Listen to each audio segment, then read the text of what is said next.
it's my privilege to bring a Mayor, Annise Parker. So the mayor is bringing Houstonians together in leading her city forward, and through one of the toughest economic decades in our history. And she's helping to, as the 61st mayor and one of only 2 women to uphold that office. The mayor has also served as the controller of the city of Houston and a member of Houston City Council as well. So she's been at this for quite some time. And on her watch, Houston is leading the nation in job creation. Yes, having already regained the number of jobs lost during the recession, and she won the Forbes magazine, helped Houston win that coolest city in America rating this year. Coolest city in America. What do you say to that? So more than $1 billion in her first term in economic development. 13,000 new jobs created. Real dollars, real jobs, real rebuilding of communities within the city, a rebirth of the city itself. But, in addition to that, equality has been, at the core of who she is as a person, striving for equality, building that. So that merger that we're talking about here is, yes, economic development, yes, growing businesses, growing jobs, but understanding the social benefits that we need to bring to our communities and our cities. So Time magazine named her one of 100 leaders who will most affect our world in 2010. The Holocaust Museum of Houston honored her with its Guardian of the Human Spirit Award for a lifetime work. Her championing of all Houstonians include, in particular, the LGBT individuals and families. Parker and her life partner, Kathy Hubbard, have been strong advocates for adoption. Their family includes 2 adopted daughters and a son. Well, I'm missing my daughter and son at home. But with that said, it's a phenomenal body of work and a phenomenal person. Please welcome Mayor Annise Parker.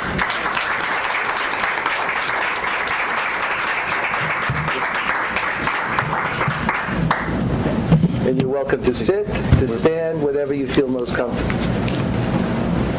I'll stand over here. And I hope that the introduction is not longer than the speech.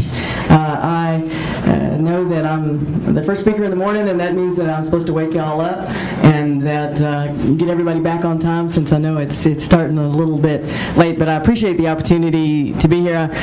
A little sleep deprived. So many of you are being here for this conference, but Charlotte has been a very nice experience. It's still a little bit on, I think. Charlotte's been a very nice experience. This is my first opportunity to be here. So those of you who are from the Charlotte area, I really appreciate the welcome mat and the free showers as I walked around the streets in the evenings. But I come from the oil and gas capital of the world. I come from one of the cities most known for sprawl in America. And I come from the most air-conditioned city in America. And I know y'all probably think those are maybe not good things, but that combination has given me some opportunities to do things in my city. I spent 20 years working in the oil and gas industry before I went into politics. And in that time, I learned a lot about depletable resources. I was in project economics, and I learned that small decisions can make big differences. And I also owned a retail bookstore. Now I can look back 15 years in public office and say it was a great hobby to own a retail store. But for 10 years I owned a retail bookstore. And when a Barnes & Noble can sell books cheaper than you can buy them, you have to figure out how to compete in some other way. Great lessons for public office. appreciate you introducing me with some of the accolades that Houston has received lately, and the coolest city is actually the one I enjoy the most, because in my nearly 3 years as mayor, I've been working really hard to convince people that Houston is not what they think, and it is truly a cool and interesting and exciting city. And just as for a lot of people that's a paradigm shift, in order to be a mayor noted for sustainability in the oil and gas capital of the world and the sprawl capital of America, that also required a paradigm shift for the business community of Houston, the citizens of Houston, and my own city council. Although I am in, like most of the really large cities in America, and Houston's number 4, it's something we do, we count, we're number 4. It's a strong mayor system, and so I have the ability to drive the agenda in Houston. What we had to do is go from the traditional government mindset, which is low bid, least cost, to best value, and then what is truly a best value.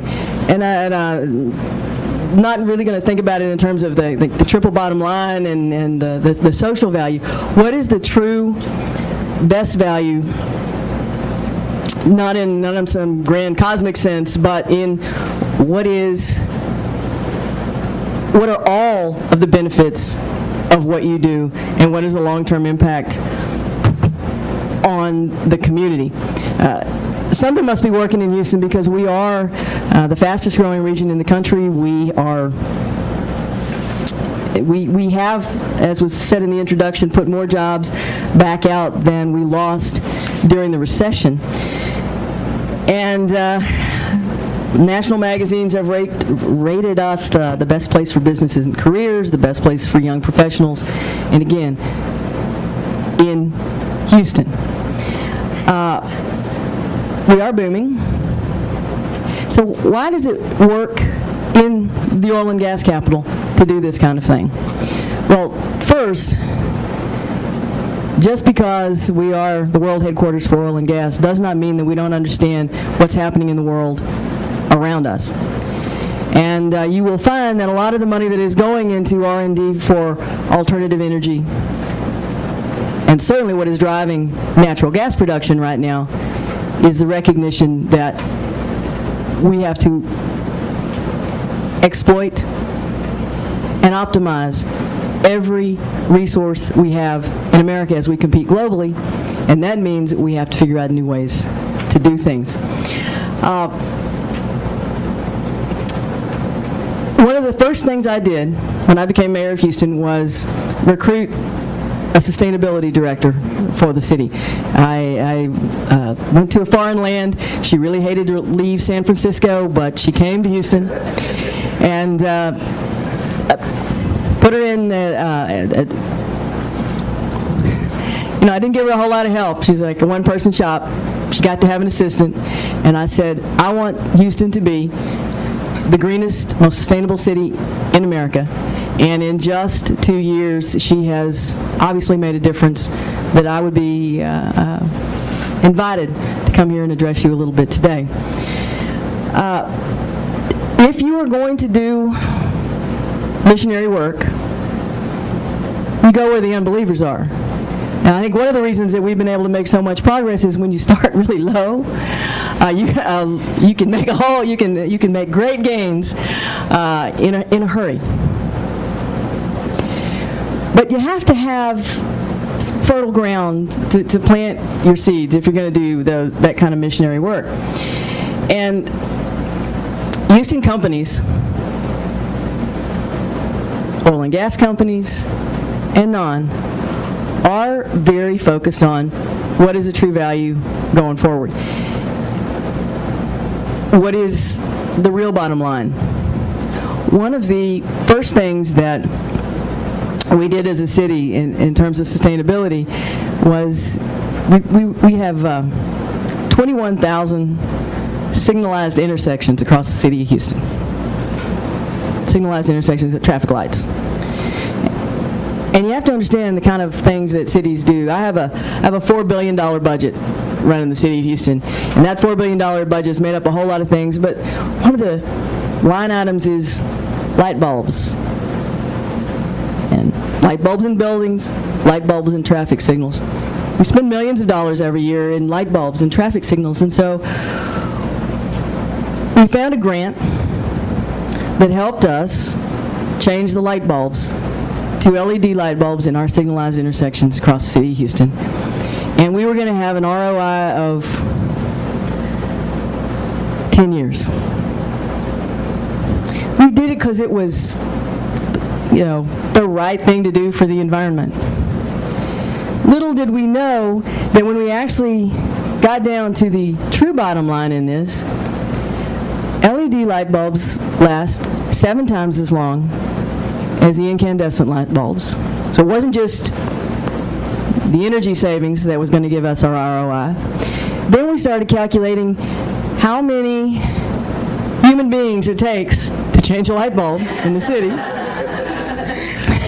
And the workman's comp claims that we get when they fall off the ladders, and we didn't even calculate the time they spend tying up traffic when those bulbs go out. The return on investment went to almost immediate from the moment we put that light bulb in. So when I say it's a paradigm shift, you really have to, because technology is changing so fast, you really have to look differently at what you're doing and look for new opportunities to do what you have to do better. Another interesting opportunity came when we were the recipient of another grant. It's kind of funny, I came in as mayor, and I actually served as city controller before, and the only other woman mayor in Houston actually also was a city controller, became mayor in the 80s. It's funny how they've elected 2 women to preside over recessions. And just since I'm in a crowd of mostly women, you know that of the largest American cities in history, there have been a total of 10 woman mayors. Only 10. But the previous mayors have not paid much attention to grants. We're Houston, we're the 4th largest city in America. We got a little swagger. I don't care, I'll look under the couch cushions. I'm a mom. We when you have to find the lunch money, you'll look wherever you need to. And this is a recession. So we've really been aggressive about pursuing grants, and a lot of the agencies and the foundations, like, Houston, really? You want a sustainability grant? Yeah. And we actually got a grant for increasing the sustainability of buildings in Houston. And we decided, well, we could use that grant. We're already retrofitting our buildings, and as we build new buildings, everything we build in Houston, new initiative has to be LEED certified, at least LEED Silver, and that as we retrofit our buildings, they all have to be LEED Silver. And we have the lights that go out when you leave the room, all the good things. We're putting those things in. But we got this grant, and we decided, well, could we spend it on our city, our own needs? Can we use it to jumpstart what's happening in the private sector? And playing into that mindset of Texans and big business, we said, okay, we're going to do the Green Office Challenge. And we're going to use our money to incentivize businesses in Houston to compete with each other. So it's not like a cash prize if you win, it's just bragging rights. But what we did with the money is that we said that we will provide a partial match for the retrofits that you in the private sector do. So we took a grant and leveraged that grant across hundreds of companies, so that not only are they suddenly more aware and engaged in sustainability, but they are doing it in a very Houston way, which is being aggressive with each other. Now, from a city standpoint too, I mentioned that we're a sprawl city. If you're going to have cars, you're going to have lots of cars, and we do have We do have rail in Houston and our commuter rail, our light rail in Houston. We're currently building 3 new lines of light rail, but we are known. Houston itself is 640 square miles of territory, and so you've got to be able to get around the city. Okay, we're gonna have cars. How do we do cars better? From a city standpoint, I have a vehicle fleet of about 12,000 vehicles, from light-duty vehicles to garbage trucks. How do we do vehicles better? Houston, prior to my time as mayor, was one of the first municipal purchases of hybrid vehicles. We had a very large Prius fleet when no one else was paying any attention, and I give credit to my predecessors for that. We have 50 new electric vehicles in the city of Houston. We went to Zipcar. Anybody's familiar with Zipcar, where you go to a new city or you do the Zipcar? We went to Zipcar and said, can we use your technology to manage our fleet better of our new 50 new electric vehicles? We have reduced the size of our fleet. They are greener vehicles. We went to our major electric provider in the Houston area. We went to Reliant NRG and said, would you put some charging stations in downtown? Won't last forever. We have 10 vehicle charging stations in downtown, so if you drive an electric vehicle, you can charge it up for free.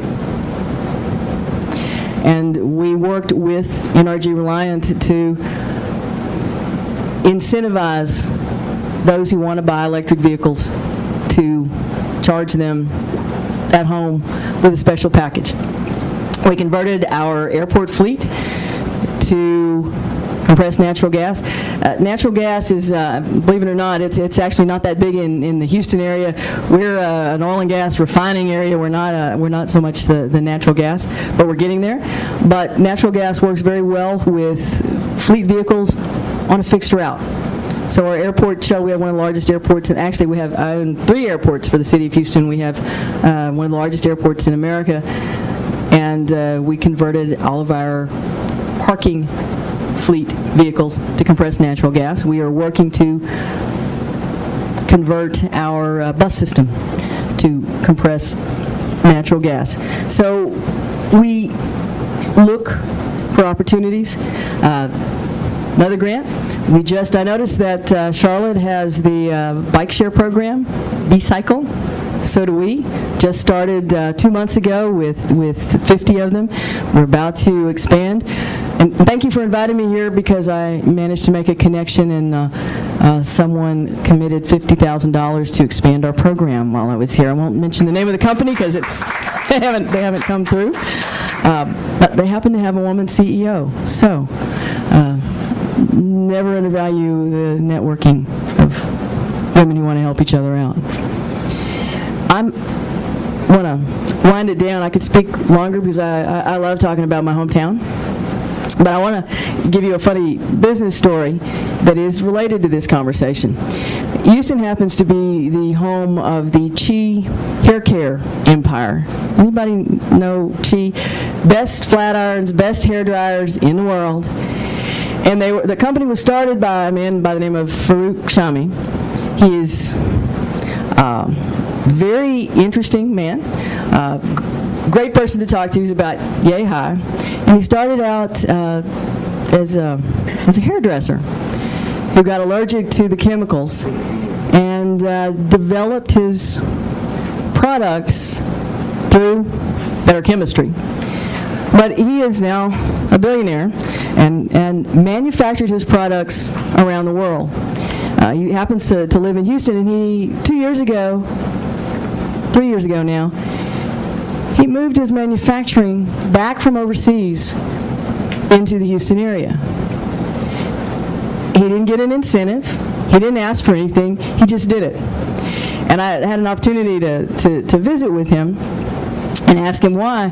And he said that when he looked at his bottom line, one of the things he looked at was how much money he was spending defending his patents from counterfeit products overseas.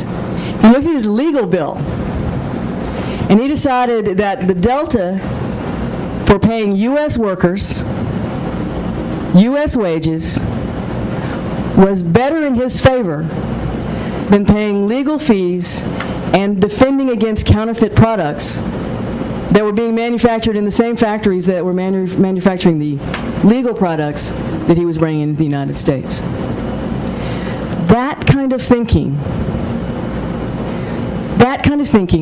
those kinds of paradigm shifts are what we need to push through our country and through our economy to have a more sustainable future. Thanks for the opportunity just to address you for a few minutes.